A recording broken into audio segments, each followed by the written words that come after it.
Aire acondicionado. Segunda parte.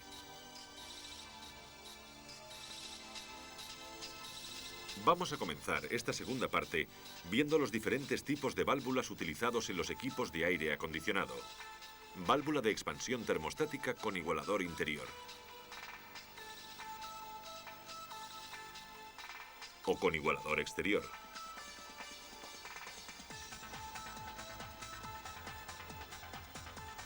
Válvula de expansión termostática del tipo H.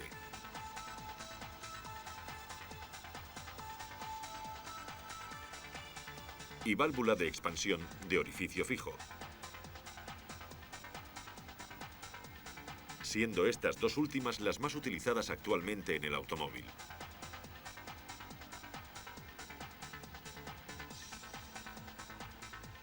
Veamos la válvula con igualador interior. Compuesta por el capilar con el sensor de tipo bulbo o de serpentín.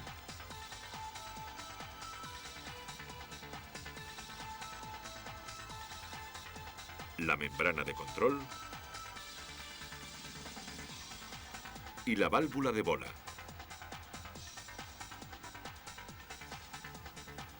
El bulbo se encuentra montado a la salida del evaporador y en su interior hay gas que se expande o se contrae en función de la temperatura. Si la temperatura a la salida del evaporador es alta, el gas contenido en el bulbo se expande, empujando la membrana a la varilla de mando y a la válvula de bola hacia abajo, permitiendo que el líquido refrigerante a alta presión pase al evaporador. Esto implica un mayor enfriamiento, provocando a su vez que el gas del bulbo se contraiga, reduciendo la presión sobre la membrana y actuando el muelle de recuperación sobre la válvula de bola para reducir el paso de refrigerante. Por lo tanto, la sección de apertura de la válvula de bola variará en función de la temperatura del evaporador.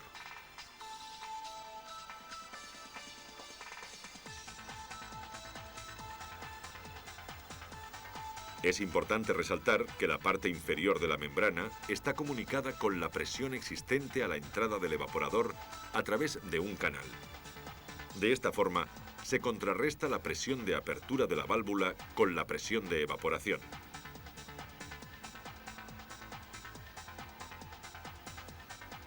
El principal inconveniente que tiene este tipo de válvula es el de no poder compensar las pérdidas de carga producidas en el evaporador debido a que su funcionamiento está condicionado por la presión de comienzo de evaporación.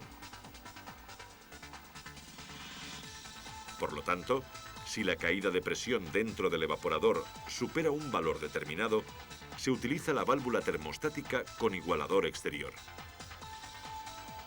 Esta válvula tiene una construcción similar a la anterior, pero en lugar de incidir la presión de comienzo de evaporación sobre la parte inferior de la membrana, la presión de final de evaporación se hace llegar a través de un conducto.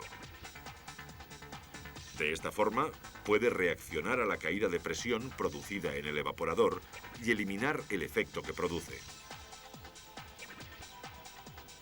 La válvula de expansión monobloque o del tipo H es una de las más utilizadas debido a que su mayor precisión de control permite mantener la presión de evaporación más constante. En la parte exterior podemos ver el cuerpo de la válvula, el bulbo sensor y los conductos del refrigerante. La entrada desde el acumulador deshidratador. La salida hacia el evaporador. El retorno desde el evaporador. Y la salida hacia la aspiración del compresor. En el interior podemos ver la membrana, el soporte de la misma, la varilla de mando, la válvula de bola, su soporte, el muelle de empuje y el casquillo de retención. El líquido refrigerante que viene del acumulador fluye a través del asiento de la válvula de bola hacia el evaporador, retornando nuevamente a la válvula de expansión. La temperatura del gas, al atravesar este conducto, incide directamente sobre el sensor, y este se la transmite al refrigerante que se encuentra encerrado en la parte superior de la membrana. Si la temperatura del gas proveniente del evaporador es elevada, a través del sensor calentará el refrigerante del bulbo y se expandirá, provocando el desplazamiento de la válvula de bola a través de la membrana y la varilla corredera. El aumento de la sección de paso permite un mayor flujo de refrigerante al evaporador. Este se enfría y la temperatura del gas desciende. Como podemos ver, esta válvula también funciona con la temperatura y la presión de final de evaporación, pudiendo compensar, por tanto, las pérdidas de carga producidas en el evaporador.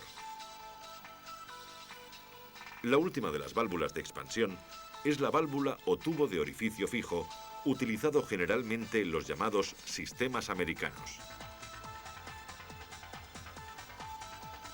Esta válvula se encuentra instalada en la tubería que une el condensador con el evaporador.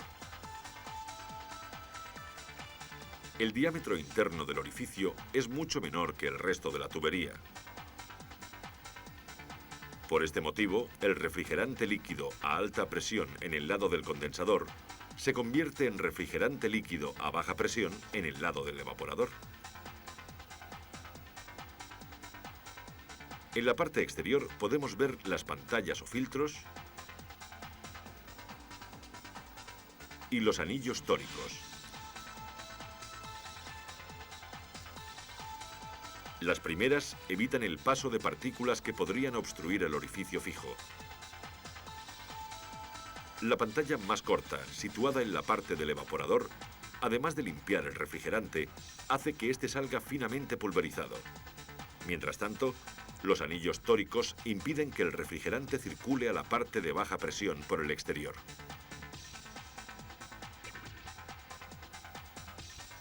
Los equipos de aire acondicionado que incorporan este tipo de válvula montan el acumulador deshidratador, también llamado acumulador de succión, en el lado de baja presión, entre el evaporador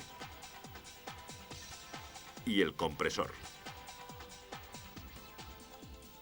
Este elemento, además de realizar las funciones que anteriormente hemos descrito, sirve como depósito expansor, de forma que si el refrigerante a la salida del evaporador no está totalmente gasificado, cuando llega al acumulador se expande y termina de evaporarse, evitando el riesgo de rotura del compresor.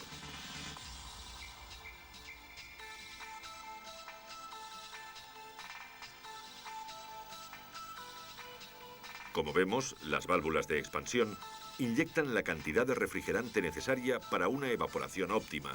Por tanto, el siguiente paso consistirá en realizar dicha evaporación.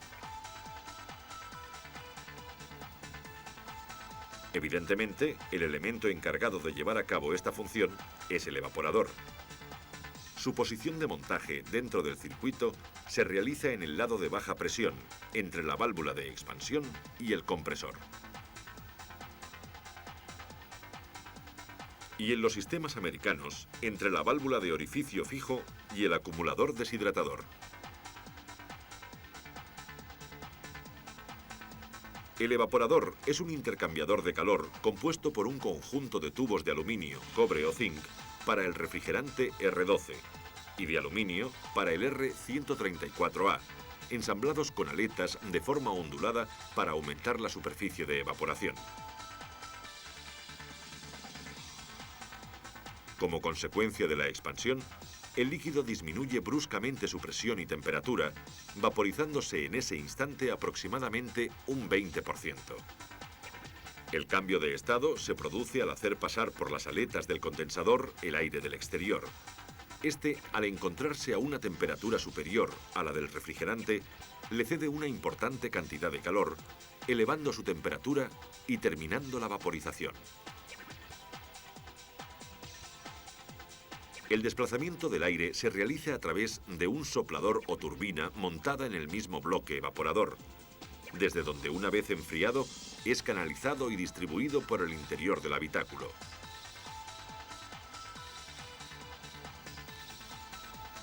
Como vemos, el evaporador se encarga de enfriar el aire. Sin embargo, además de esta, debemos atribuirle otras funciones que contribuyen a completar el ambiente agradable del habitáculo. Estas son la deshumidificación y el filtrado del aire. Cuando se produce la evaporación, los tubos y las aletas del evaporador se enfrían. El aire que pasa a través de ellos también se enfría y la humedad que contiene se condensa sobre las aletas, formando gotas de agua que posteriormente son canalizadas al exterior del vehículo. Al mismo tiempo, la superficie mojada del evaporador atrapa las partículas de polvo contenidas en el aire a su paso por las aletas refrigeradoras, completando de esta forma el efecto de secado y filtrado del aire. La condensación de la humedad del aire sobre las aletas puede provocar la formación de hielo en el caso de que la temperatura del evaporador llegara a ser inferior a la de congelación del agua. Si esta situación se produce, el caudal de aire a través del evaporador disminuye. La evaporación no termina de completarse y una parte de refrigerante podría llegar al compresor en estado líquido con el consiguiente riesgo de rotura. Con el fin de evitar este riesgo, los equipos de aire acondicionado montan un nuevo dispositivo. Es el termostato o interruptor termostático. Este elemento va montado en el evaporador para poder controlar su temperatura y, en el caso de producirse un descenso con peligro de congelación, desconecta el funcionamiento del compresor a través del embrague electromagnético. Los dos tipos más empleados son el termostato electromecánico y el termostato electrónico. El termostato electromecánico está compuesto por un capilar y un bulbo sensor introducido en la parte más fría del evaporador, de forma que pueda medir la temperatura de las aletas y del aire que fluye a su través.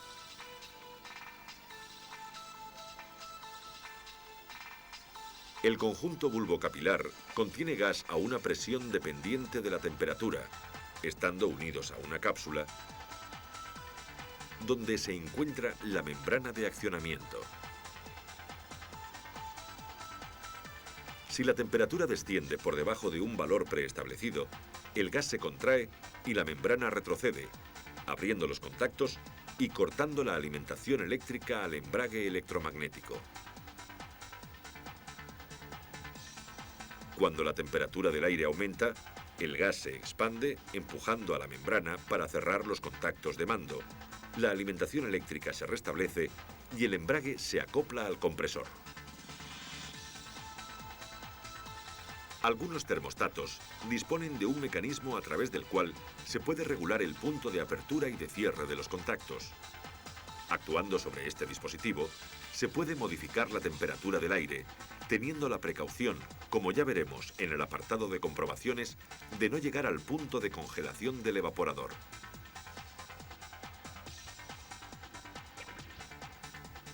El termostato electrónico, también llamado por algunos fabricantes interruptor de deshielo, realiza la misma función que el electromecánico. En lugar de tubo capilar, incorpora una sonda compuesta por una resistencia del tipo NTC. El dispositivo de accionamiento también ha sido sustituido por un módulo electrónico que se encarga de controlar el funcionamiento del embrague electromagnético. Al accionar el interruptor de aire acondicionado, entra en funcionamiento el circuito de control del módulo electrónico, el cual recibe información de la temperatura de las aletas del evaporador y del aire que fluye a su través. Si la temperatura captada por el sensor es inferior a 1 grado, el módulo interrumpe la alimentación eléctrica al embrague electromagnético y el compresor deja de funcionar. En el instante en que el sensor envía al módulo la señal correspondiente a una temperatura superior a 4 grados, el circuito de control reactiva nuevamente la alimentación eléctrica al embrague del compresor, permitiendo su funcionamiento. En la configuración de los sistemas de aire acondicionado, podríamos catalogar el termostato como un elemento de seguridad. Además de este, existe otro dispositivo llamado presostato, que tiene la misión de proteger el equipo en el caso de que exista un funcionamiento anormal de alguno de sus componentes. Los diferentes tipos de presostatos son presostato de máxima, presostato de mínima y presostato de 3 funciones. Veamos cada uno de ellos. El presostato de máxima se encuentra normalmente montado en la botella deshidratadora y su función es la de cortar el funcionamiento del compresor cuando la presión de alta alcanzada en el sistema es de unos 25 kilos por centímetro cuadrado, evitando de esta forma dañar las tuberías, el condensador o incluso el propio compresor. Tan pronto como la presión en el circuito descienda a un valor de 20 kilos por centímetro cuadrado, el presostato restablecerá el circuito eléctrico permitiendo de nuevo el funcionamiento del compresor. La función que tiene el presostato de mínima es la de detectar las caídas de presión producidas en el lado de alta presión. El control del descenso de presión permite prevenir el agarrotamiento del compresor debido a una mala lubricación provocada por la falta de gas y aceite dentro del circuito. Si la presión en el circuito de alta desciende por debajo de 2,2 kilos por centímetro cuadrado, el presostato de mínima interrumpe el funcionamiento del compresor. Cuando la presión supera los 2,8 kilos por centímetro cuadrado, restablece su funcionamiento. Los presostatos de mínima y de máxima se han venido utilizando en aquellos vehículos dotados de ventilador mecánico, cuya refrigeración al condensador era constante.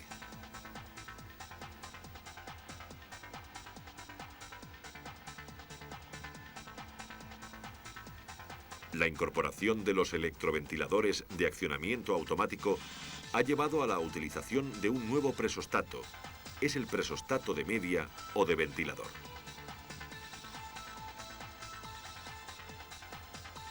Para conseguir un buen nivel de enfriamiento, es necesario que tanto la temperatura como la presión de condensación se mantengan dentro de los valores establecidos.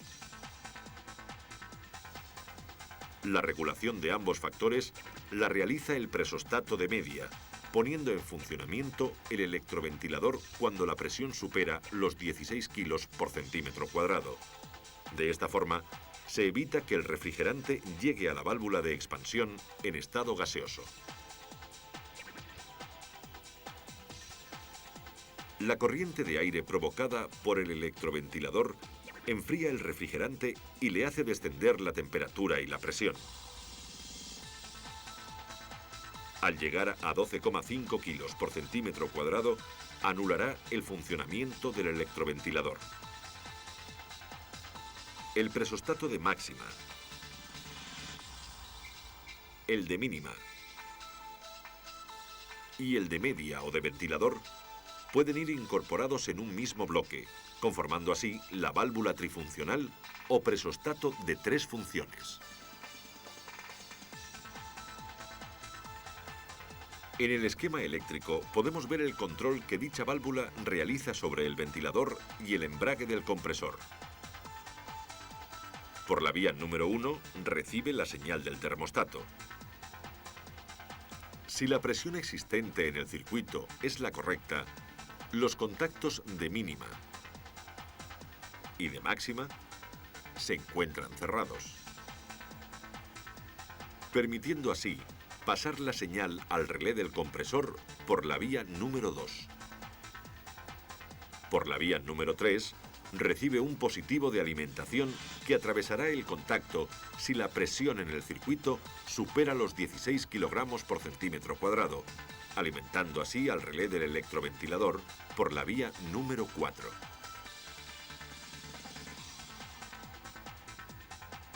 Cuando el interruptor del aire acondicionado se encuentra pulsado, la alimentación eléctrica llega al termostato. Si las condiciones de temperatura en el evaporador son favorables, mantendrá el circuito cerrado, permitiendo el paso de corriente al presostato y de aquí al relé del embrague electromagnético que mantiene en funcionamiento al compresor. Si la presión aumenta por encima de los 25 kilos por centímetro cuadrado, el presostato interrumpirá la alimentación a la conexión 86 del relé. Y este, a su vez, desconectará el embrague del compresor. Cuando la presión baje a 20 kilos por centímetro cuadrado, el presostato cerrará el circuito. El relé se activará y pondrá en funcionamiento el embrague del compresor. Para la protección del sistema, debido a una baja presión, el funcionamiento será el mismo pero con diferentes tarados. De esta forma, si la presión desciende por debajo de 2,2 kilos por centímetro cuadrado, el contacto de mínima se abre. El presostato desactivará al relé y al compresor, poniéndolo en funcionamiento únicamente cuando la presión supere los 2,8 kilos por centímetro cuadrado. Para la activación del electroventilador del condensador, si la presión en el circuito de alta supera los 16 kilos por centímetro cuadrado, el contacto se cerrará. El presostato alimentará a la conexión 86 del relé, activándolo y poniendo en funcionamiento el electroventilador. Cuando la presión baje a 12 kilos por centímetro cuadrado, el presostato desconectará nuevamente el relé y el electroventilador. Los elementos del sistema de aire acondicionado están unidos entre sí a través de tuberías elásticas por donde pasa el refrigerante tanto en estado líquido como gaseoso. Estas tuberías están fabricadas con unos compuestos especiales que les permiten tener una gran estabilidad química para evitar el efecto corrosivo del propio refrigerante. Debido a que el R12 tiene la propiedad de atravesar el caucho, las tuberías deben tener doble envoltura. Una interior de goma o Bruna N. Recubierta por una trenza de algodón.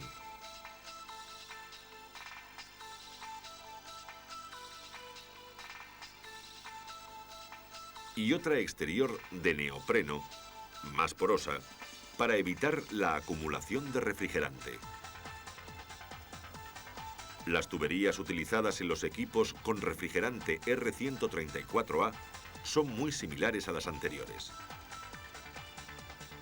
Disponen de una capa interior de nylon que impermeabiliza la porosidad del caucho y una externa de cloruro de butilo que impide la entrada de humedad en el circuito. La unión de las tuberías con los elementos se realiza a través de los rácores, pudiendo ser de asiento cónico o con interposición de juntas tóricas del tipo NBR de color negro para refrigerante R12 o HNBR de color verde para R134A. Al accionar el interruptor del aire acondicionado, en algunos equipos se conecta directamente el embrague del compresor y la primera velocidad del soplador del evaporador. En el esquema podemos ver cómo el soplador es alimentado con un positivo a través de una resistencia reguladora y el cierre de circuito a masa se realiza por medio de un relé que se activará en el momento en que accionemos el interruptor del aire acondicionado. Al mismo tiempo, el embrague se conecta a través del termostato y el presostato, como hemos visto anteriormente.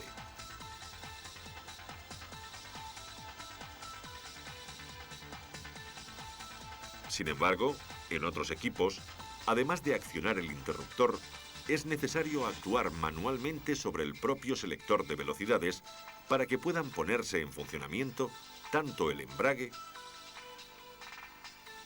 como el propio soplador. Como podemos observar en el esquema, al accionar el interruptor se activa el relé cerrando el circuito de masa del soplador. Para que le pueda llegar el positivo, será necesario actuar sobre el selector de velocidades que lo alimentará a través de la resistencia reguladora. Dependiendo del vehículo, la entrada de aire al interior del habitáculo se puede realizar bien admitiéndolo del exterior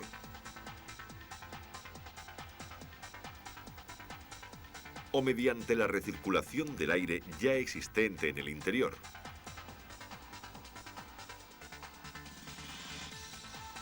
Para lo cual, los equipos disponen de un mando que actúa sobre las trampillas de aireación, canalizando el aire por los conductos hasta el evaporador. La recirculación del aire se utiliza generalmente cuando el vehículo ha estado expuesto al sol y la temperatura interior es elevada, o para impedir la entrada de polvo y malos olores procedentes del exterior. Cuando tenemos seleccionada la posición de aire del exterior, existe la posibilidad de entrada de partículas suspendidas en el aire que pueden ser molestas para los pasajeros. Para evitarlo, los equipos incorporan un elemento filtrante situado en el conducto de entrada principal y es el encargado de retener dichas partículas. Para que el rendimiento del equipo sea óptimo, es necesario que el filtro sea sustituido periódicamente. En muchos de los vehículos actuales, dotados de sistema de inyección electrónica, la unidad de control está relacionada directamente con el sistema de aire acondicionado,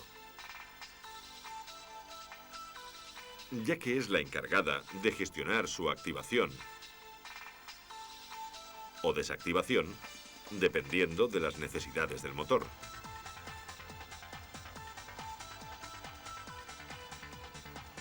En el momento del arranque, se realiza la desconexión del equipo con el fin de evitar el arrastre del compresor, facilitando la puesta en marcha. En las fases de aceleración y plena carga, igualmente se produce la desconexión con el fin de conseguir la máxima potencia necesaria para realizar la maniobra. En el esquema eléctrico, podemos apreciar cómo el relé de alimentación del compresor es controlado por la unidad del sistema de inyección a través de la vía 60.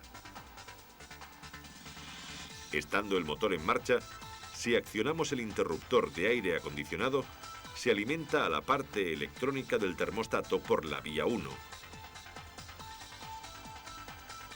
al interruptor de mando por la vía 2 y al relé del compresor por las vías 85 y 30. Si la temperatura del evaporador está dentro de los valores normales, el interruptor de mando estará cerrado, pasando corriente a la unidad de control por la vía 55. A partir de este momento, la unidad recibe información de solicitud de puesta en marcha del aire acondicionado, activando el relé del compresor por la vía 60, lo que permite la alimentación del embrague y su puesta en marcha. Si en un momento determinado realizamos una aceleración, el potenciómetro de mariposa informa a la unidad de control y ésta interrumpe la alimentación del embrague desactivando el relé por la vía 60.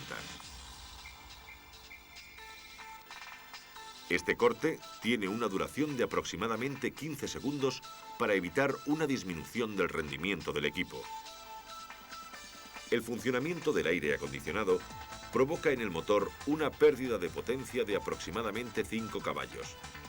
Este efecto puede llegar a producir el calado del motor si éste se encuentra en la fase de ralentí.